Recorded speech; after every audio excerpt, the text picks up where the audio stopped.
kami ya Tuhan untuk kasih setia-Mu, untuk anugerah-Mu di dalam kehidupan kami dan kesempatan yang Tuhan masih berikan bagi kami pada pagi hari ini. Saat ini kami bersyukur Tuhan untuk Tuhan sudah mengantar kami ke rumah-Mu yang kudus, untuk kami boleh bersama-sama memuji dan memuliakan nama-Mu, meninggikan nama-Mu ya Tuhan. Kami undang Engkau hadir di tengah-tengah kami untuk memimpin ibadah kami, mengurapi kami semua, sehingga ibadah kami pada pagi hari ini menjadi ibadah yang sungguh luar biasa, karena Engkau sendiri yang hadir dan memimpin ibadah kami, mengurapi kami semua. Sucikan dan kuduskan kami Tuhan, layakkan kami untuk masuk dalam hadirat-Mu. Kami teringat bagi saudara-saudara kami yang masih dalam perjalanan, lindungi mereka ya Tuhan, sehingga mereka boleh tiba di tempat ini dengan selamat tanpa kekurangan suatu apapun. Dan kami menyerahkan seluruh lingkungan gereja ini, biarlah Tuhan akan menolong kami, menyertai kami, sehingga tidak ada sesuatu apapun yang terjadi di luar kehendak-Mu ya Tuhan, yang akan mengganggu jalannya ibadah kami. Terima kasih Tuhan, urapi setiap hamba-hamba-Mu yang melayani mulai dari awal sampai akhir ya Tuhan, sehingga ibadah ini sungguh berjalan di dalam pimpinan kuasa Roh Kudus-Mu. Beracaralah bersama-sama dengan kami ya Tuhan, karena kami membuka ibadah ini hanya di dalam nama Tuhan Yesus Kristus. Haleluya. Amin. Amin. Shalom. Shalom. Wah, semakin banyak. Shalom. Shalom. Saya minta untuk madep kanan kiri bilang, kamu cantik, kamu ganteng hari ini. Bumi akan berlalu, tapi Tuhan janjinya tidak akan pernah berubah. Amin. Biar bumi akan berlalu, tapi janji Tuhan pasti akan digenapi. Amin. Katakan puji hari ini, biar bumi akan berlalu.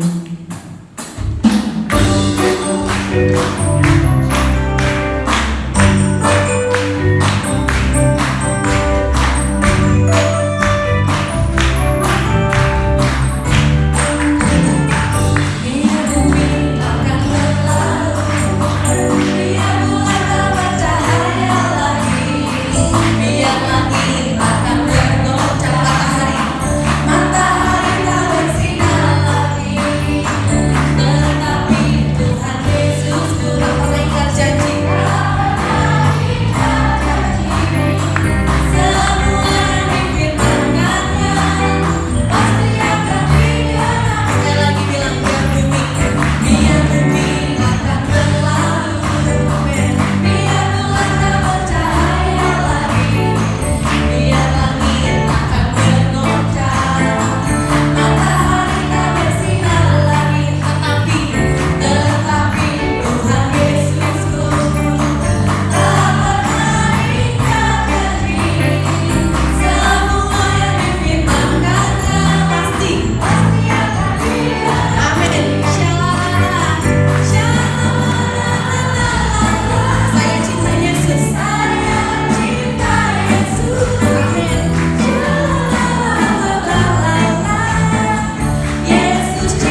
Semuanya diberkati, amin.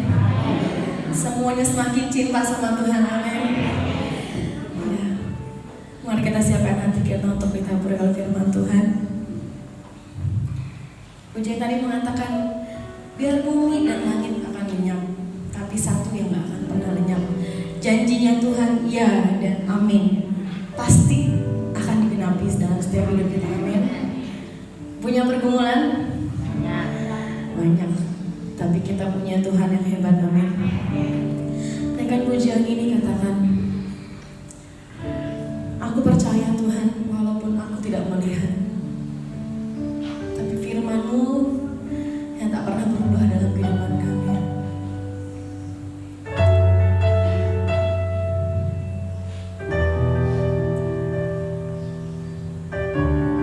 Terima kasih Tuhan.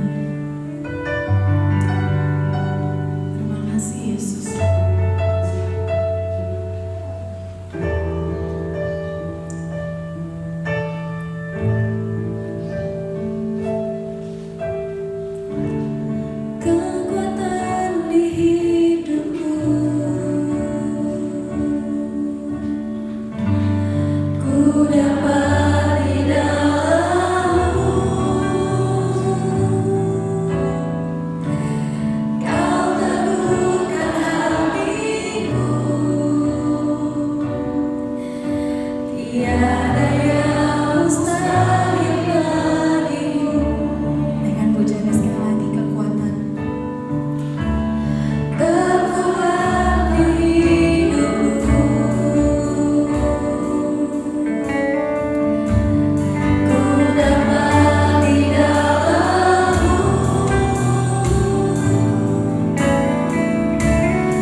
ya dan amin.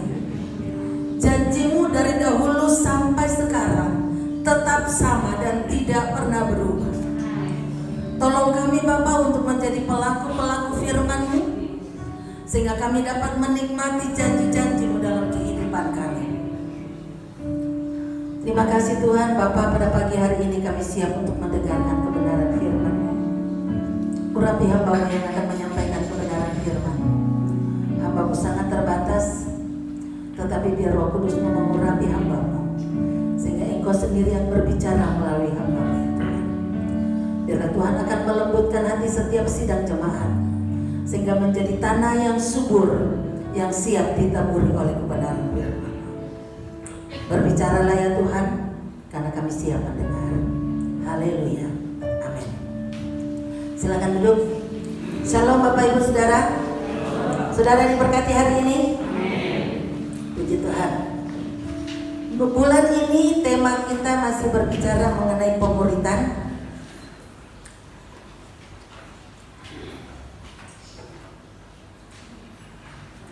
Setiap kali saya menyanyikan lagu yang tadi saudara, saya pasti cengeng. Saya merasa bahwa lagu itu sangat memberkati saya. Pada pagi hari ini saya ingin mengajak kembali untuk mengingat beberapa 2 minggu yang lalu saya menyampaikan khotbah mengenai pemuritan. Dan di dalam pemuritan itu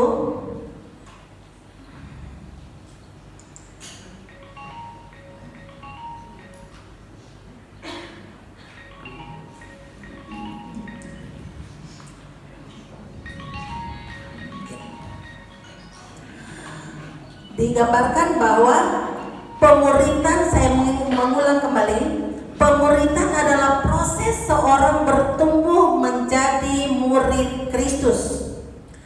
Dan orang yang sudah bertumbuh ini harus melatih orang lain untuk bertumbuh menjadi murid Kristus. Dan kemudian murid tersebut juga akan terus menerus menjadikan orang lain murid Kristus. Nah, dari pengertian ini kita tahu bahwa ada 2 objek, ada 2 orang yang harus ada di dalam pemuritan itu. Yang pertama, harus ada orang yang mau dimuridkan. Dan yang kedua, harus ada orang yang mau memuridkan. Dengan kata lain, harus ada orang yang mau jadi murid, dan harus ada orang yang mau jadi guru. Nah, orang yang mau jadi murid tidak boleh hanya terus jadi murid, tetapi suatu saat dia harus menjadi guru. Itulah yang namanya pemuritan. Oleh karena itu pada pagi hari ini saya akan mengajak Bapak Ibu Saudara untuk melihat murid Kristus itu yang seperti apa. Kalau saya mau menjadi murid Kristus, berarti apa yang harus saya penuhi dalam hidup saya? Apa kriteria murid Kristus, sehingga pada akhir dari firman Tuhan ini saya berharap bahwa kita semua bisa meneliti, bisa memeriksa diri kita. Saya sudah termasuk murid Kristus apa belum? Supaya kita masing-masing mengoreksi diri kita dan menyadari siapa murid Kristus itu. Lanjut. Siapakah murid Tuhan Yesus? Murid Tuhan Yesus dalam bahasa Yunani, kita sedikit belajar mengenai bahasa Yunani. Di situ dikatakan matetes, yang berarti orang yang sedang berguru atau pengikut. Jadi dalam Alkitab kata murid itu berarti orang yang sedang berguru atau pengikut. Ada orang-orang di sini yang dulu pernah berguru kepada orang-orang pintar. Kalau dia berguru, dia akan melakukan apa saja yang diperintahkan oleh gurunya. Bahkan kalau gurunya bilang kamu harus pergi dan tinggal di tengah hutan berhari-hari, maka murid itu akan melakukannya karena dia sedang berguru. Dia mengikuti apa yang gurunya katakan. Kemudian seorang murid adalah seorang pengikut, seseorang yang menerima dan meneruskan ajaran gurunya kepada orang lain. Jadi murid adalah seseorang yang mau menerima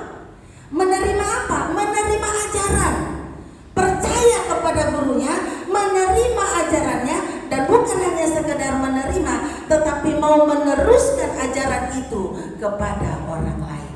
Itu namanya murid. Jadi kalau dia hanya sekedar menerima untuk dirinya sendiri, itu belum jadi murid yang sesungguhnya. Nah, jadi kalau dikatakan murid Kristus ialah orang yang menerima Yesus sebagai Tuhan dan Juru Selamatnya, orang yang mempercayakan hidupnya kepada Yesus, kemudian dia mau mengikut Yesus, mengikuti teladan Yesus, dan mau meneruskan ajaran yang Tuhan Yesus ajarkan. Itulah murid Yesus. Nah, mari kita lihat, apa sih ciri-ciri seorang murid? Ciri-ciri seorang murid saya mendaftarkan di sini ada 5 ciri. Ciri yang pertama adalah mengutamakan Yesus dalam segala hal. Untuk itu kita akan baca di situ dikatakan. Kenapa dikatakan mengutamakan Yesus? Karena di sini Yesus mengatakan begini di dalam Markus 8 ayat 34, di situ dikatakan, lalu Yesus memanggil orang banyak dan murid-muridnya dan berkata kepada mereka, perhatikan, setiap orang yang mau mengikut aku, ia harus menyangkal dirinya dan memikul salib dan mengikut aku. Dia katakan harus menyangkal dirinya. Menyangkal diri berarti menanggalkan segala keakuannya dan memikul semua beban yang ditanggung akibat pengiringannya kepada Tuhan. Kemudian dia mengikut Yesus. Artinya apa? Orang yang menjadi murid Kristus, yang menjadi fokus utamanya, yang menjadi perhatian utamanya, yang menjadi yang terpenting dalam hidupnya adalah Tuhan Yesus. Aplikasinya dalam kehidupan kita bagaimana? Itu berarti, singkatnya begini, kalau saya mengatakan saya mengutamakan Yesus, saya mengutamakan Tuhan, artinya apapun perkataan saya, apapun tindakan saya, sebelum saya mengucapkannya, sebelum saya melakukannya, saya harus berpikir lebih dulu. Apakah perkataan ini, apakah kalimat ini, apakah tindakan ini, apakah perbuatan ini akan menyenangkan Tuhan. Jadi kita harus berpikir 2 kali atau 3 kali sebelum mengatakan sesuatu atau sebelum melakukan sesuatu. Karena harus kita pertimbangkan apakah ini menyenangkan hati Tuhan. Amin, saudara. Itu ciri. Jadi orang yang menjadi murid Yesus adalah orang yang selalu bertindak hati-hati, karena dia selalu mengingat, memperhitungkan ini menyenangkan Tuhan apa enggak. Saya yakin murid Yesus sungguh-sungguh, yang sungguh-sungguh menjadi murid Yesus, tidak akan pernah keluar kebun binatang dari mulutnya. Amin, saudara. Nah, waduh, kalau begitu saya bukan murid Yesus loh, karena kemarin saya baru bilang kebun binatang kepada anak saya. Anugerah masih terbuka. Amin. Selalu ada kesempatan. Selama kita masih ada, berarti masih ada kesempatan untuk kita memperbaiki dan menjadi murid Kristus. Itu sebabnya kita harus belajar menjadi murid. Karena tidak pernah ada guru yang tidak menjadi murid. Sekalipun dia sudah jadi guru, dia tetap menjadi murid. Saya seorang pendeta, tapi saya tetap belajar karena saya tetap mau jadi murid. Jadi murid itu tidak pernah berhenti. Amin, saudara. Katakan pada diri sendiri, hei, ingat, murid itu tidak pernah berhenti. Murid harus tetap belajar, sekalipun sudah jadi guru, sekalipun sudah tuh. Yang kedua, jadi murid yang kedua, taat kepada Tuhan. Menaati ajaran Tuhan Yesus di dalam Yohanes 8 ayat 31, di sana dikatakan begini. Maka katanya kepada orang-orang Yahudi yang percaya kepadanya, jikalau kamu tetap di dalam firman-Ku, kamu benar-benar adalah murid-Ku.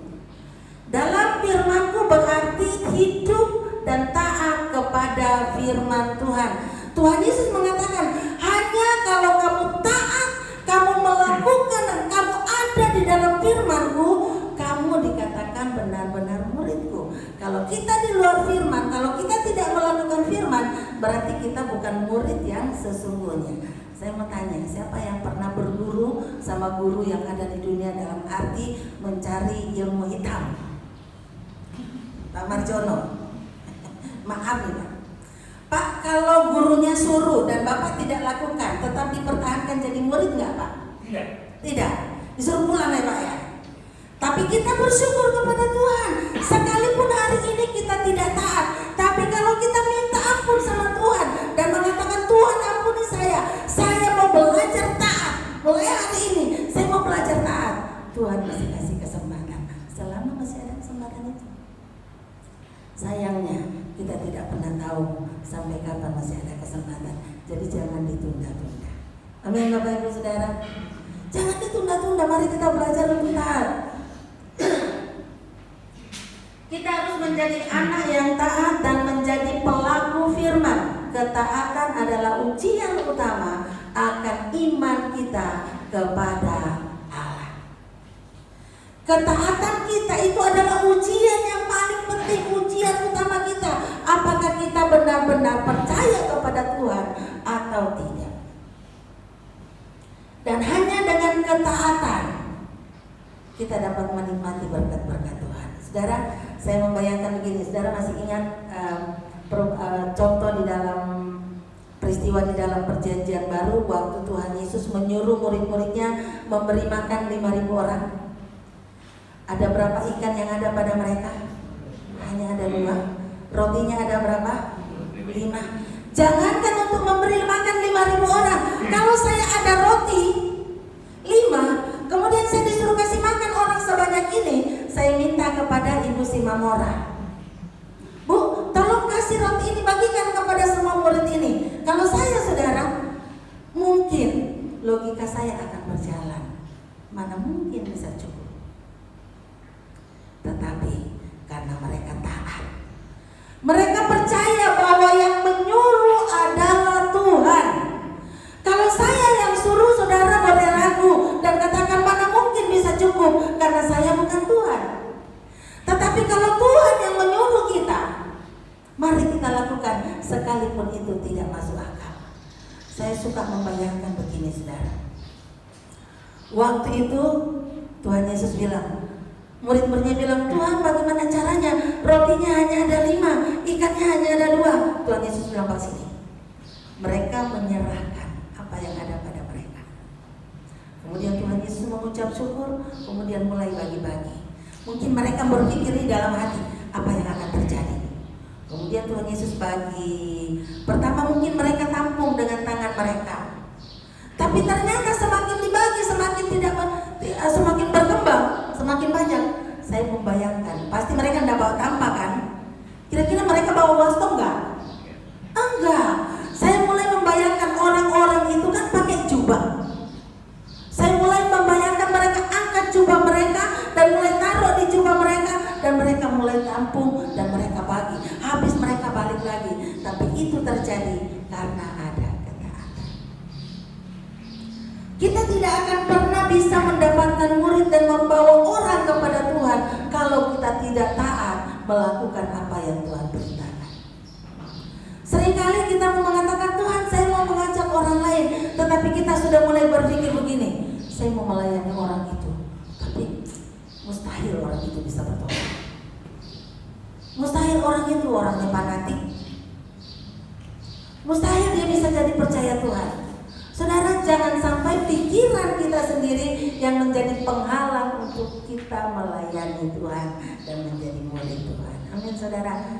Taat saja sekalipun kelihatannya tidak masuk akal. Yang ketiga,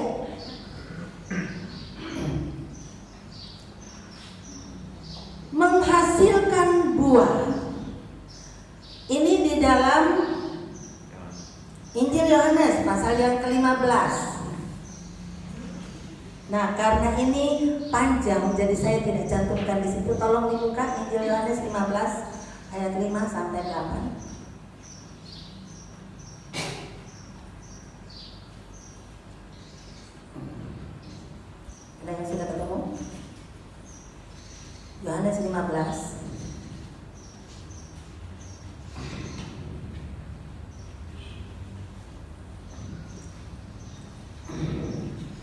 Ya, saya akan bacakan. Akulah pokok anggur dan kamulah ranting-rantingnya. Barang siapa tinggal di dalam aku dan aku di dalam dia, ia berbuah banyak. Sebab di luar aku kamu tidak dapat berbuat apa-apa. Barang siapa tidak tinggal di dalam aku, ia dibuang keluar seperti ranting yang menjadi kering, kemudian dikumpulkan orang dan dicampakkan ke dalam api lalu dibakar. Jikalau kamu tinggal di dalam aku dan firman-Ku tinggal di dalam kamu, mintalah apa saja yang kamu kehendaki dan kamu akan menerimanya. Dalam hal inilah Bapa-Ku dipermuliakan, yaitu jika kamu berbuah banyak, dan dengan demikian kamu adalah murid-murid-Ku. Di sini dikatakan, dalam hal inilah Bapa-Ku dipermuliakan, yaitu jika kamu berbuah banyak, dan dengan demikian kamu adalah murid-murid-Ku. Murid Kristus harus menghasilkan buah. Mungkin kita berpikir, ya saya belum bisa menghasilkan buah. Saudara, saya bersyukur waktu saya merenungkan ini, saya akhirnya menemukan bahwa menghasilkan buah atau tidak itu bukan usaha kita sendiri. Karena waktu ranting, kira-kira apa, kalau mari kita bayangkan siapa yang punya tanaman. Ranting itu bukan dia kuncinya untuk menghasilkan buah. Kuncinya ada di mana? Akar, batang. Kalau batangnya dipupuk, dia akarnya itu akan menyerap makanan dan dia akan bawa ke ranting. Dan ranting itu akan menghasilkan buah. Dengan kata lain, bahwa buah itu akan muncul dengan sendirinya pada saat kita tetap ada bernempel pada pohon itu. Buah itu akan muncul dan datang pada kita, atau dengan kata lain, kita akan menghasilkan buah kalau kita terus menempel pada Tuhan Yesus. Otomatis itu akan terjadi. Karena di dalam pada saat kita menempel sama firman Tuhan, artinya kita merenungkan firman Tuhan, firman Tuhan ada di dalam kita. Kita merenungkan, maka itu otomatis akan membawa satu perubahan di dalam kehidupan kita, dan kita tidak bisa tidak berbuah. Kenapa? Katakanlah, saya lihat orang yang membutuhkan pertolongan. Ada kalanya karena saya tidak nempel di dalam Tuhan Yesus, belas kasihan itu tidak ada pada saya. Tetapi pada saat saya merenungkan firman, saya melakukan firman, maka waktu saya melihat orang membutuhkan pertolongan, hati saya akan bergejolak dan mengatakan, Lin, kamu harus menolongnya, kasihilah sesamamu manusia. Maka itu akan mendorong, menggerakkan saya dari dalam untuk akhirnya harus menolong. Karena apa? Kasih Tuhan ada di dalam hidup saya. Jadi akhirnya itu buah akan datang secara otomatis kalau kita tinggal di dalam Tuhan. Nah, ciri orang yang menjadi murid Yesus yang sesungguhnya, dia akan selalu menghasilkan buah. Buahnya itu apa? Macam-macam. Buah roh bisa nyata, kasih bisa nyata. Pada saat kita ada orang yang membutuhkan pertolongan kita tidak akan mungkin diam-diam saja. Karena apa? Firman itu ada di dalam hidup kita. Firman itu akan muncul dan mengatakan begini.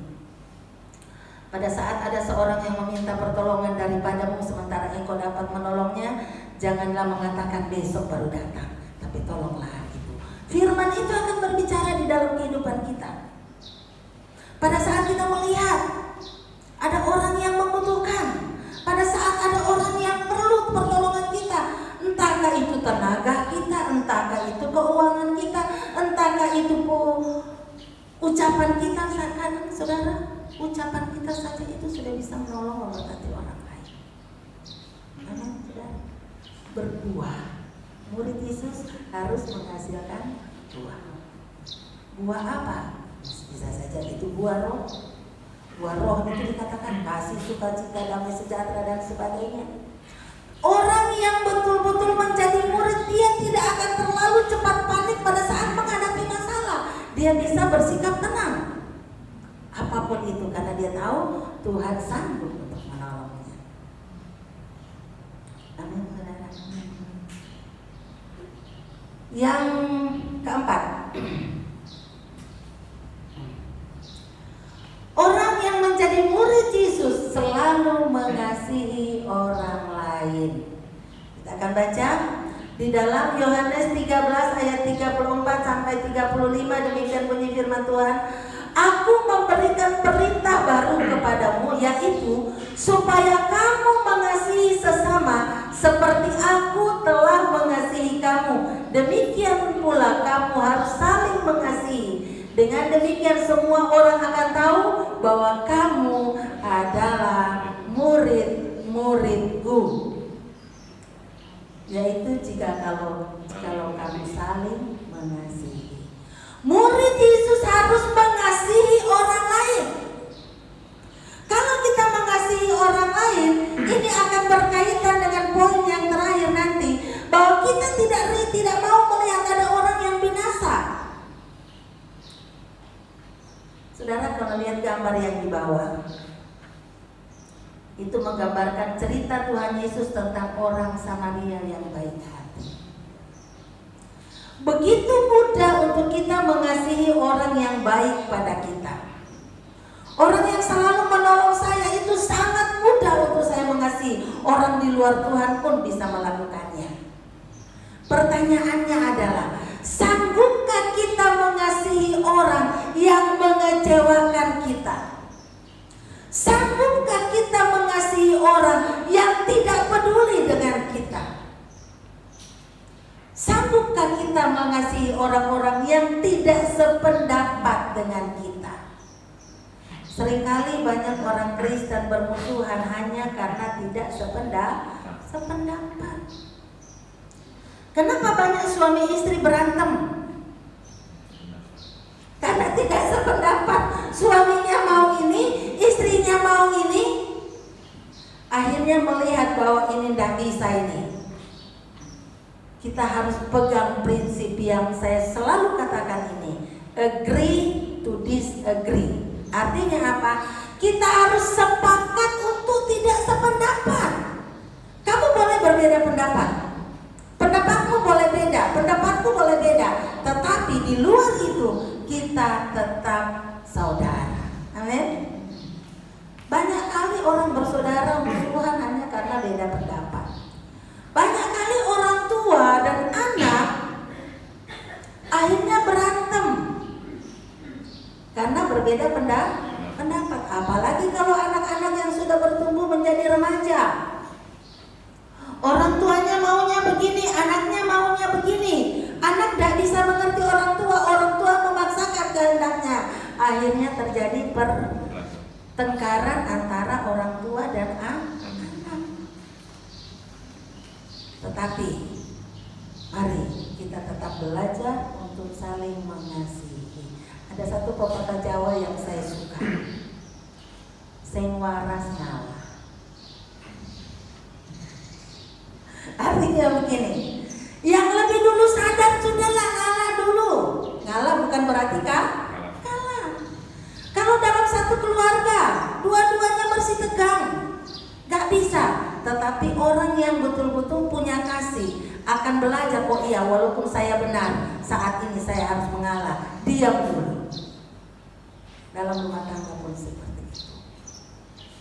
Ya, jadi mari kita belajar untuk menjadi murid Tuhan yang punya kasih. Karena di sini dikatakan supaya kamu saling mengasihi. Ini dikatakan perintah baru. Yesus memberikan satu perintah khusus kepada murid-muridnya, supaya waktu kamu saling mengasihi, begitulah orang akan tahu bahwa kamu adalah muridku. Jadi ciri murid Tuhan itu adalah saling mengasihi, mengasihi orang lain. Bahkan dikatakan, hendaklah dalam hidupmu bersama mementingkan kepentingan orang lain lebih utama daripada kepentinganmu sendiri. Itu di dalam Filipi. Dan Yesus sudah menjadi contoh yang sempurna mengenai kasih itu. Dia tidak mementingkan dirinya. Yesus menjadi contoh yang sempurna mengenai ketaatan. Yesus menjadi contoh yang sempurna untuk kasih. Tapi mungkin kita berkata, wah itu kan dia Tuhan, wajar kalau dia menjadi contoh yang sempurna. Tetapi saya sangat yakin bahwa kalau Tuhan menyuruh kita, itu berarti Tuhan memberikan kemampuan kepada kita untuk bisa melakukannya. Makanya ada lagu, bersama Yesus lakukan perkara besar, bersama Yesus tidak ada yang sukar. Amin saudara. Aminkan itu di dalam kehidupan kita, bahwa bersama Yesus tidak ada yang susah. Yang terakhir, ciri yang terakhir, mau menjadi saksi. Murid Yesus itu tidak akan berdiam diri pada saat dia ada kesempatan untuk bersaksi. Selalu ada kesaksian.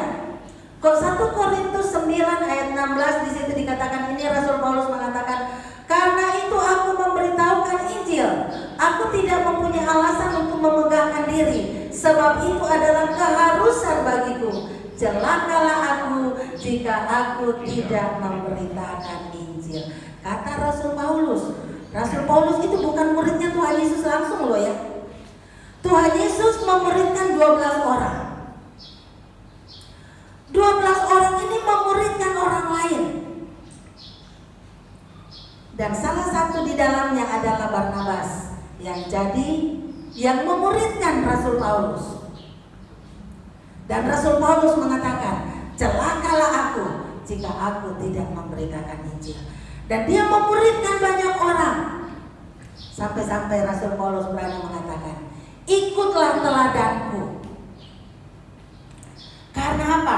Bagi dia memberitakan Injil itu sesuatu yang paling penting, itu tugas utama, menjadi saksi.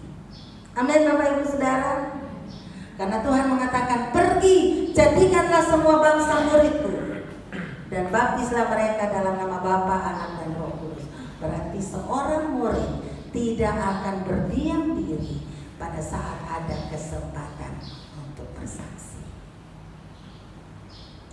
Saya beberapa waktu yang lalu saya baca, saya tidak tahu apa jemaat sudah buka yang ada video yang saya kirim di jemaat itu, ada seorang ustaz yang akhirnya menerima Tuhan. Karena apa? Di rumah sakit, dia sedang terbaring di rumah sakit, di sebelah dia ada seorang yang sakit yang sama dengan dia. Tetapi ada seorang ibu yang selalu menunggu pasien itu, setiap hari berdoa buat pasien itu, berdoa buat orang lain. Tetapi pada saat yang sama ada orang yang mendengarkan. Dan waktu itu akhirnya dia katakan, Bu, tolong doakan saya. Dan waktu dia ditolong oleh Tuhan, dia menjadi murid Tuhan. Sekarang mungkin kesaksian kita hanya bernyanyi. Oh, dia suka menyanyi bukan berdoa. Jadi ibu itu suka menyanyi di samping orang yang sakit, menyanyikan orang yang sakit. Dan kata-kata dari lagu itu sangat memberkati orang yang ada di sebelahnya. Mari, daripada kita menyanyikan lagu-lagu yang tidak membangun kita, lebih baik kita menyanyikan lagu-lagu, mungkin dimanapun kita kumpul dengan teman-teman, kita menyanyikan lagu-lagu yang membangun orang lain. Ada satu lagu yang saya paling tidak suka, dia bilang begini, jangan pilih dia, pilihlah aku. Saya pikir itu lagu paling konyol itu. Jangan pilih dia, pilihlah aku. Dan itu lagu disukai banget sama anak-anak muda. Saya bilang itu lagu perselingkuhan. Jadikan aku.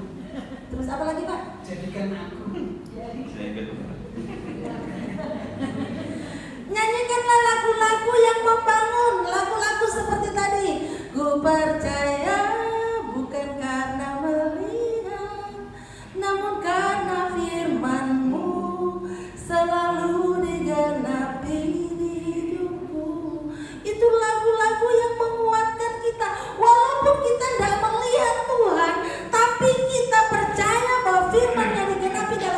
kita dan kita cerita kepada orang lain. Amin, saudara. Pertanyaannya adalah begini, saudara. Apakah saya sudah menjadi murid Tuhan? Mari kita menilai diri kita. Ini 5 kriteria yang saya sebutkan, masih ada yang lain, tapi paling tidak 5 ini. Oh iya, ternyata baru 1 yang digenapi, yang saya penuhi.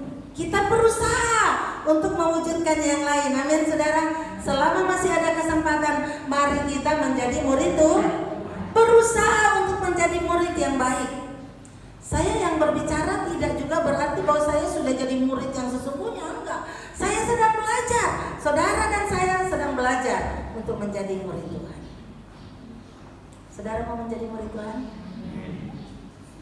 Kalau kita mau menjadi murid Tuhan, mari kita belajar untuk menjadikan melakukan firman ini. Kalau selama ini ternyata kita masih tutup mata pada saat ada orang yang membutuhkan uluran tangan kita, mari mulai hari ini, Tuhan tolong saya.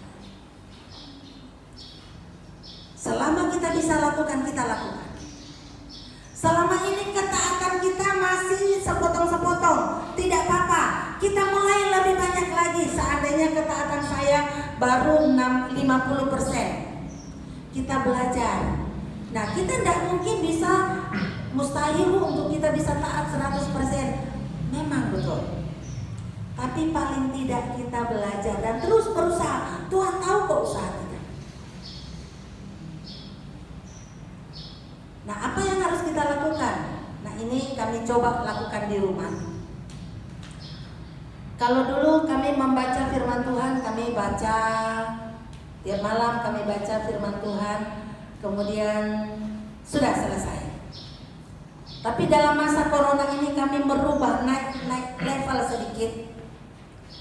Kalau kami habis baca setiap malam, kami tanya, ayo, apa yang kamu dapat dari firman Tuhan ini? Apa yang menjadi rema buat kami? Dan semua orang di rumah itu bergantian. Oh, saya dari ayat ini, saya dari ayat ini.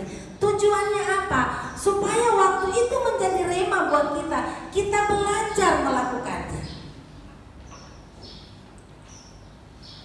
Jadi kita belajar setiap hari baca firman Tuhan. Kita baca 1 ayat, umpamanya kita renungkan ayat itu. Kita belajar melakukan ayat itu hari itu. Dan seterusnya, kalau kita sudah belajar melakukannya, itu lama-kelamaan akan nempel di dalam hati kita. Dan terus mengingatkan kita. Kalau ada kalanya kita menolong orang, kemudian males, susah, kita mulai ingat, oh iya, pernah jadi rema buat saya. Jangan menunda untuk menolong orang kalau kamu bisa melakukannya.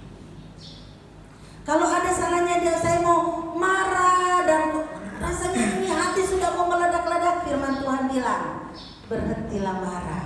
Itu akan menjadi rem buat saya. Pada saat itu kita sedang belajar untuk menjadi murid Tuhan. Mari kita akan tunduk kepala, kita nyanyikan pujian. Saya mau iring Yesus sampai selama-lamanya. Yesus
yang saat ini berdiri di hadapan-Mu.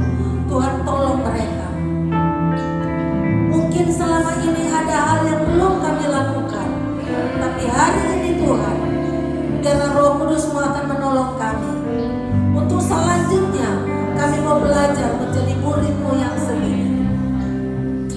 Terima kasih Tuhan. Terpujilah nama-Mu.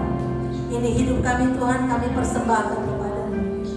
Biarlah Tuhan akan menolong kami, menjadikan kami murid-Mu, menjadi pelaku-pelaku firman-Mu, menjadikan Engkau sebagai yang terutama dalam hidup kami, menjadikan Engkau sebagai guru yang selalu kami teladani, sehingga kami mau menjadi pengikut-Mu, mengikuti apa yang Engkau lakukan, mengikuti bagaimana Engkau melayani, mengikuti bagaimana Engkau berbelas kasihan kepada orang lain, dan mengikuti bagaimana kerinduan-Mu agar semua orang diselamatkan. Terima kasih Tuhan. Pada pagi hari ini kami juga berdoa buat seluruh sidang jemaat-Mu, baik yang ada di dalam ruangan ini maupun yang ada di rumah. Tuhan, tolong mereka. Tuhan, lawat mereka apapun pergumulan mereka. Mungkin ada di antara mereka yang sedang kekurangan, mungkin ada di antara mereka yang sedang kehilangan pekerjaan, mungkin ada di antara mereka yang sedang membutuhkan pertolongan-Mu karena sakit. Tuhan, tolong. Tuhan, lawat mereka. Terpujilah nama-Mu Bapa. Kami berdoa buat bangsa dan negara kami. Biarlah Tuhan akan memberkati pemimpin-pemimpin kami, memberi hikmat kepada mereka untuk mengatur negara ini, sehingga kami tetap memiliki kebebasan untuk beribadah kepada-Mu. Kami tetap ada di dalam negara kesatuan Republik Indonesia. Kami tetap ada di dalam satu kebebasan untuk menyembah Engkau. Dan jemaat Tuhan dan umat Tuhan, bahkan seluruh warga negara dapat menikmati kesejahteraan daripada-Mu ya Tuhan. Terpujilah nama-Mu Bapa. Bapa kami yang di surga, dikuduskanlah nama-Mu, datanglah kerajaan-Mu, jadilah kehendak-Mu di bumi seperti di surga. Berikanlah kami pada hari ini makanan kami yang secukupnya, dan ampunilah kami akan kesalahan kami, seperti kami juga sudah mengampuni orang yang bersalah kepada kami. Dan jangan membawa kami ke dalam pencobaan, tapi lepaskanlah kami daripada yang jahat. Karena Engkau yang mempunyai kerajaan dan kuasa dan kemuliaan sampai selama-lamanya. Angkatlah kedua tangan saudara di hadapan Tuhan.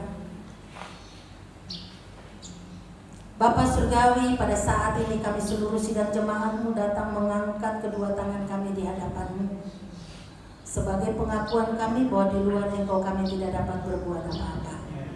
Biarlah tangan-Mu yang kuat akan Engkau ulurkan untuk memegang kedua tangan kami, sehingga apapun yang kami lakukan berhasil di mata-Mu ya Tuhan. Dan kemanapun kami melangkah seturut dengan pimpinan-Mu. Terima kasih Tuhan. Sidang jemaat yang dikasihi oleh Tuhan, terimalah berkat Tuhan. Tuhan memberkati engkau dan melindungi engkau. Tuhan menyinari engkau dengan wajah-Nya dan memberi engkau kasih karunia. Tuhan menghadapkan wajah-Nya kepadamu dan memberi engkau damai sejahtera. Pulanglah ke rumah tangga saudara masing-masing dengan membawa damai sejahtera dari Allah Bapa, kasih karunia di dalam Tuhan Yesus Kristus, persekutuan dan penghiburan di dalam Roh Kudus, kiranya menyertai saudara dan saya mulai hari ini sampai Maranatha, Tuhan Yesus datang kembali. Haleluya. Amin. Bapa, terima kasih.